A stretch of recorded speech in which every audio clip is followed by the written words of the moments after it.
രാജാക്കന്മാരുടെ രണ്ടാം പുസ്തകത്തിൽ നിന്നുള്ള വായന 23-ാം അധ്യായം. രാജാവ് യൂദായിലെയും ജെറുസലേമിലെയും ശ്രേഷ്ഠന്മാരെ അയച്ചു വരുത്തി.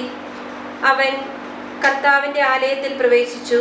യൂദായിലെയും ജെറുസലേമിലെ നിവാസികളും പുരോഹിതന്മാരും പ്രവാചകന്മാരും വലിയവരും ചെറിയവരുമായ എല്ലാ ആളുകളും അവനോടൊപ്പം ആലയത്തിൽ പ്രവേശിച്ചു. അവൻ കർത്താവിന്റെ ആലയത്തിൽ നിന്ന് കണ്ടുകിട്ടിയ ഉടമ്പടി ഗ്രന്ഥം എല്ലാവരും കേൾക്കെ വായിച്ചു. സ്തംഭത്തിന് സമീപം നിന്നുകൊണ്ട് ഉടമ്പടി ഗ്രന്ഥത്തിൽ എഴുതിയിരിക്കുന്ന കർത്താവിന്റെ കൽപ്പനകളും പ്രമാണങ്ങളും അനുശാസനങ്ങളും പൂർണ്ണ ഹൃദയത്തോടും പൂർണ്ണ ആത്മാവോടും കൂടെ പാലിച്ച് അവിടുത്തെ പിന്തുടർന്നു കൊള്ളാമെന്ന് രാജാവ് കർത്താവുമായി ഉടമ്പടി ചെയ്തു. ജനവും ഉടമ്പടിയിൽ പങ്കുചേർന്നു. ബാലിനും അക്ഷേരായ്ക്കും ആകാശഗോളങ്ങൾക്കും വേണ്ടി ഉണ്ടാക്കിയ പാത്രങ്ങൾ കർത്താവിന്റെ ആലയത്തിൽ നിന്ന് എടുത്തുകൊണ്ടുവരാൻ പ്രധാന പുരോഹിതനായ ഹിൽക്കിയായോടും സഹപുരോഹിതന്മാരോടും വാതിൽ കാവൽക്കാരോടും രാജാവ് ആജ്ഞാപിച്ചു.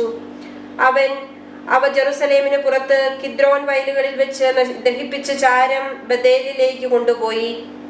യൂദായിലും ജെറുസലേമിലും ചുറ്റുമുള്ള നഗരങ്ങളിലെ പൂജാഗിരികളിലും ധൂപാർച്ചന നടത്താൻ യൂദാ രാജാക്കന്മാർ നിശ്ചയിച്ച വിഗ്രഹാരാധകരായ പുരോഹിതന്മാരെയും ബാലിനും സൂര്യചന്ദ്രന്മാർക്കും താരാഗണങ്ങൾക്കും ആകാശഗോളങ്ങൾക്കും ധൂപാർച്ചന നടത്തിയവരെയും അവൻ സ്ഥാനഭ്രഷ്ടരാക്കി.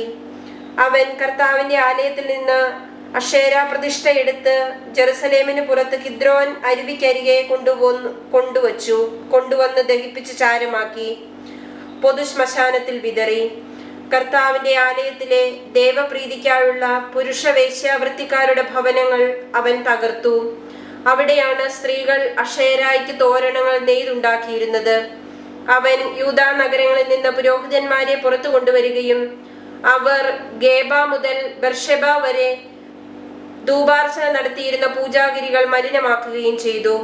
നഗരാധിപനായ ജോഷുവയുടെ പ്രവേശന കവാടത്തിൽ ഇടതുവശത്തുള്ള പൂജാഗിരികൾ അവൻ തകർത്തു. പൂജാഗിരികളിലെ പുരോഹിതന്മാർ ജെറുസലേമിലെ കർത്താവിന്റെ ബലിപീഠത്തിങ്കലേക്ക് വന്നില്ല.